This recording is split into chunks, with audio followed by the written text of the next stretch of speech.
আপনার মেয়ে বোন কিংবা ভাগ্নিকে একটা পাত্রের সাথে বিয়ে দেন, কোনো টাকার সাথে বা কোনো রোবটের সাথে বিয়ে দিবেন না। কেন কথাগুলো বলছি, আমাদের বাংলাদেশে একটা প্রচলন আছে, আমরা বাংলাদেশের একটা সিস্টেম চালু হয়ে গেছে যে আসলে দেখা যায় যে পাত্রের বয়স 40-50 এটা কোনো ম্যাটার না। চাচারা দেখা যায় আসলে ওই যে 15-16 বছর বয়সী মেয়েদেরই বিয়ে করে এবং চাচাদের আসলে দৃষ্টিটা এই দিকেই যায়। আমি আমার এই 5 বছরের লাইফ থেকে, এই প্রবাসের লাইফের অভিজ্ঞতা থেকে বলছি, যারা এইরকম কোনো সিদ্ধান্ত গ্রহণ করে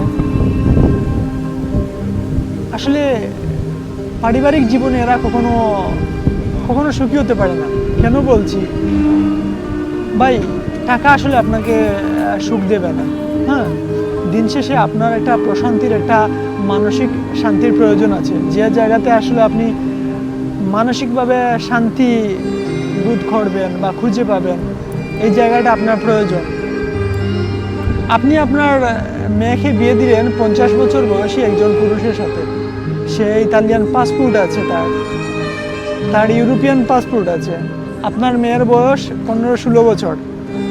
এখন একবার চিন্তা করে দেখেন, এই মানুষটা এই ইতালিতে আসছে বিয়ে করে, জানি না এই 5-7 বছরের মধ্যে সে কি আবার দেশে যাবে কি না, তাও অনিশ্চিত। 40 বছর বয়সী একজন পুরুষের সাথে যদি বিয়ে দেন, আপনার মেয়ের বয়স কত?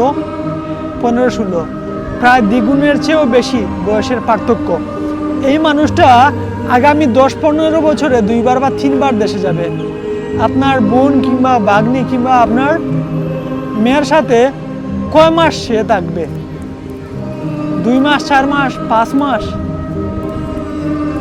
তারপরে 10 বছর পরে এই পুরুষের অবস্থাটা কি হবে? সে কি আপনার বোন ভাগ্নি বা আপনার মেয়ের কি উপযুক্ত থাকবে? আপনার আমি লজ্জা শরম সবগুলো আসলে যে করেই বলছি, তখন আপনার মেয়ের বয়স 22-23, 24-25 হবে। হ্যাঁ, আর আপনি যার সাথে বিয়ে দিয়েছেন সেই পাত্রের বয়স এখন 60।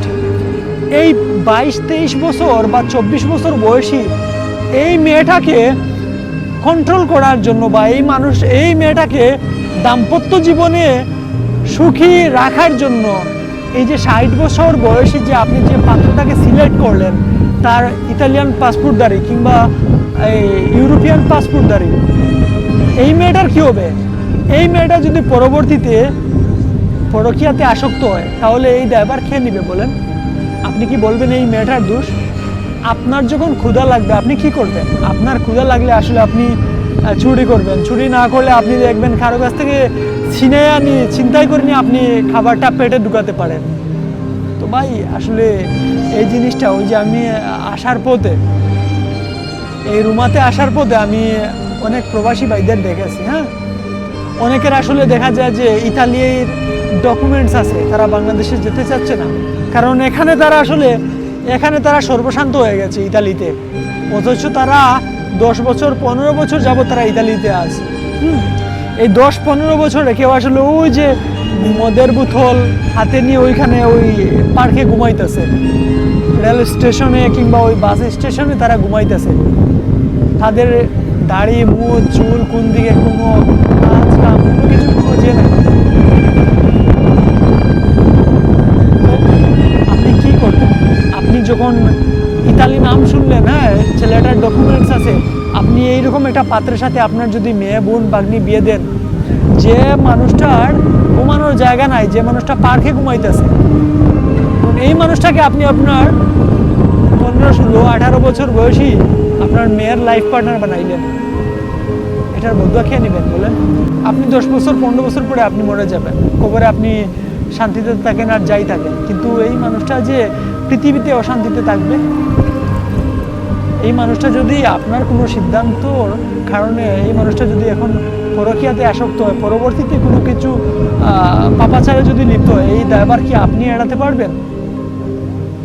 হয়তো আসলে 15-16 বছর বয়সী একটা মেয়ে, তাকে যখন আসলে এরকম একটা প্রস্তাব দেয়া হয় যে পাত্র ইতালিতে থাকে, পাত্র ইউকেতে থাকে, আমেরিকাতে থাকে, হ্যাঁ কানাডাতে থাকে, তখন আসলে এই মেয়েটার 10 বছর পরের কি হবে সেটা বোঝার মতন ডিসিশন বা সেটা বোঝার মতন মেয়েটার কোনো জ্ঞান হয় না। আপনি যে এরকম পাসপোর্টধারী কোনো ইউরোপিয়ান আমেরিকান দেখে আপনি বিয়ে দিয়ে দিলেন, হ্যাঁ 15-16 বছর বয়সী এই মেয়েটার এখনো তার আসলে স্বামী কি, তার রেসপন্সিবিলিটি কতটুকু, বা 10 বছর পরে তার অবস্থা কি হবে, সে হ্যাঁ বলবে, সে কোনো কিছু, এখন আপনারাই অভিভাবক, আপনারাই সিলেক্ট করবেন।